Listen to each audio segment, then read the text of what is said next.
Overthinking is one of those things that I have just done so much of. And recently, I've been trying to put together a playbook for how to actually stop or limit overthinking once it happens. Because I think overthinking in itself is not necessarily bad. It just means that something's really important to you and you want to get it right. But the outcome of overthinking is not always to be desired. Like sometimes it leads me to actually not making a decision that I probably should, or just spending a lot of time on something that just doesn't really require that much time.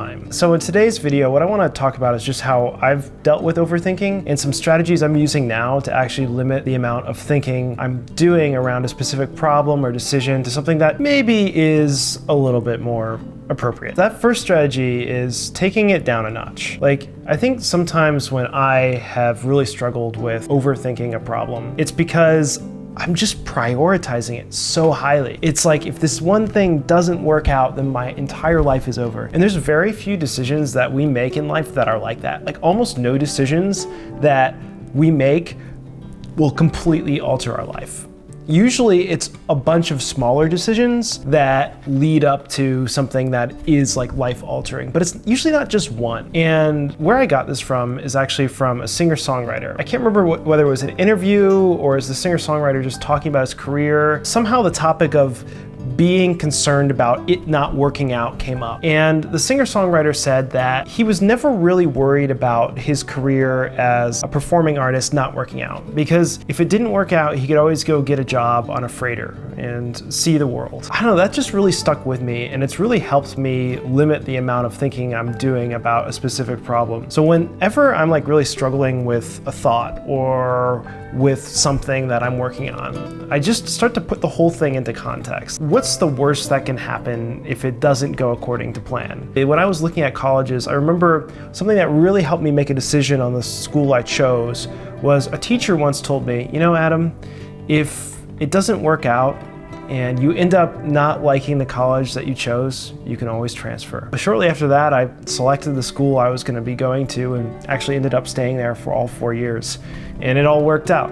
And similarly with the singer-songwriter I was talking about before, it all worked out and he had an amazing career. His name is Jimmy Buffett. Some of you might have heard of him. And so I think that process of taking it back a notch and just like realizing that whatever you're thinking about, maybe the alternative could actually be better, has helped me make better decisions and stop thinking about them so much. The other thing that I think is really important and has really helped me limit the amount of overthinking I'm doing, not completely stop, but definitely limit it, is a simple meditation, meditating every morning. And I think that sometimes meditation is like this overused term, or when you think about meditation, you think about someone like sitting for a half hour, eyes closed, listening to an app until the app tells them that they no longer have to meditate anymore. That's not exactly what I do. I just like in the morning, look out the window and just try and recognize how I'm feeling. And that's really the goal of whenever I meditate, just to generate some awareness. And if you think of trying to make a decision, let's just say that you have a map. Being aware of how you feel at any given time and some outside factors that could be influencing you is like understanding where you are on that map so you can figure out where you want to go. Awareness, meditation, I'm just going to bulk that all together, has really helped me stop overthinking so much by realizing things like, hey, I'm actually just tired right now. That might be why I'm really struggling with this decision. Or, hey, I'm just actually kind of hungry right now. I haven't eaten since 6 a.m. in the morning, and I think that might be impacting my decision making. Because very often the things that we're thinking about are actually impacted by things that are completely unrelated. And having that awareness helps us realize that. And at least for me, it's helped me make better decisions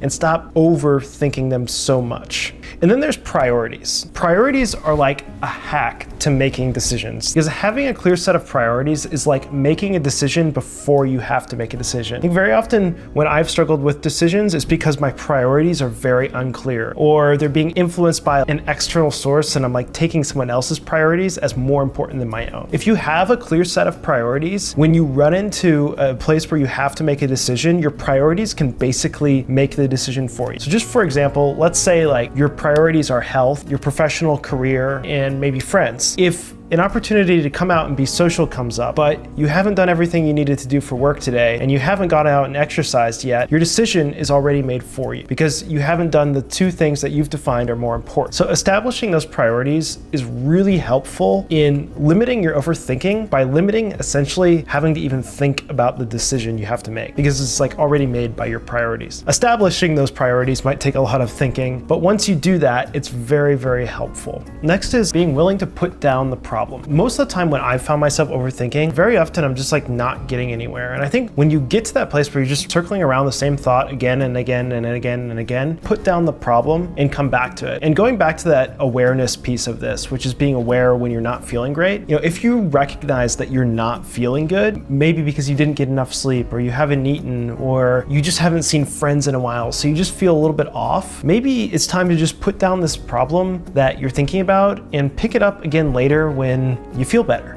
when you feel more of yourself after a full night of sleep or after you've had a meal or whatever it is. So being willing to put down the problem right now so you can pick it up later when you actually feel better, I think is a very important step in limiting the amount of overthinking that you're doing. At least that's what I've found. I tend to just go almost no matter how I'm feeling. And what I've started to realize is how I'm feeling is the whole game. Like feeling good when I'm making a decision is so important to me making a good decision. I can make decisions when I'm not feeling good, but I make a lot better decisions when I'm feeling great. And so the idea is to feel great and recognize when you're not feeling on your A game and limit the amount of time you're making really critical decisions to when you're feeling better. One of the things that I literally realized this past weekend, when it is time to put down the problem for whatever reason, then what I found is really helpful is to actually go do something I know I love. And for me, that might be spending time with friends, spending time with my girlfriend, or even just getting outside, which is something I absolutely love. What happens when you do something you love is you reconnect with yourself. And this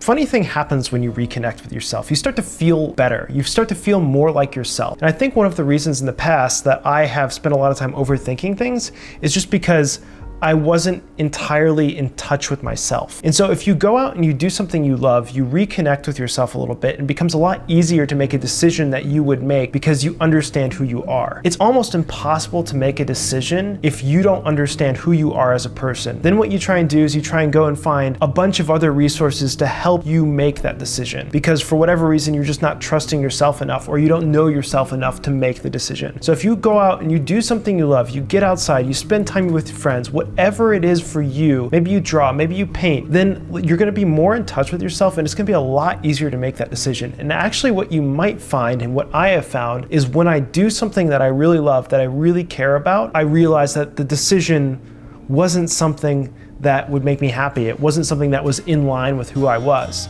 And I realized that when I got back in touch with who I was. If you take nothing else out of this video, I think that's a really good one. Just figure out who you are. And that doesn't have to be a spiritual journey of 3 months. It could be going out for an afternoon and just spending time with someone you care about. And then come back and take another look at the decision. Chances are it's gonna be a lot clearer when you do that. Another tool that I've been using recently to limit the amount of overthinking I'm doing is a simple question. And I think so much of life, for me anyway, is not all about the answers, but it's the question you're asking. And a question that's really helped me when I'm overthinking a lot is asking, is this something I really need to be doing? Is this decision a decision I really need to make? And the reason I've found for me this has been a really good question to ask is because I definitely have a bias towards action. If I'm just doing nothing, I feel like sometimes I should be doing something. Not all problems actually require a fix. Sometimes things kind of work themselves out. And sometimes the best thing that I've realized I can do is just let that happen. A really good example of this is maybe you sent a message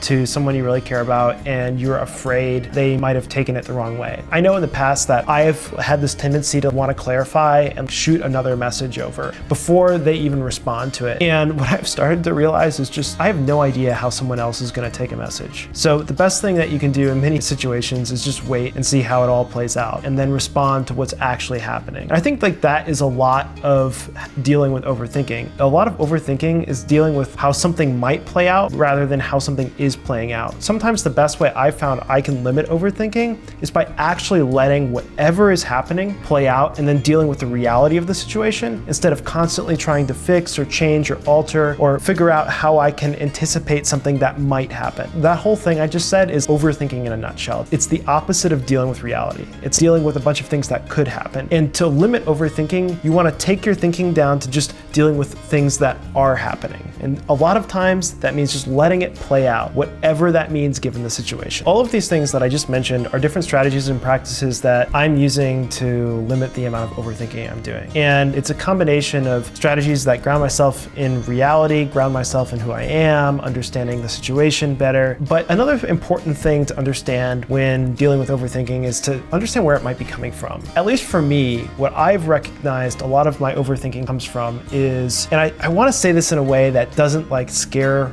people, or maybe just doesn't scare myself, but like trauma. Like many of us experience some kind of minor or major trauma as kids, and that really dictates how we think and we behave a lot of our lives. And what I've realized, at least for me, is a lot of my overthinking was learned when I was a kid, and it was learned out of a necessity. You know, as humans, we don't develop ways of dealing with the world by chance. Like we develop ways in dealing with the world to survive. And what I've recognized at least is that when I'm overthinking, it's a strategy that I learned a long time ago that helped me survive. The reason I overthink is because I think I need to. And what I'm learning is the best way to deal with that pattern long term is to actually sort out the trauma or whatever that thing is that might have caused that pattern to start of overthinking. And that's really the process of therapy. And I've always been like very skeptical of therapy, even though my mom is actually a therapist.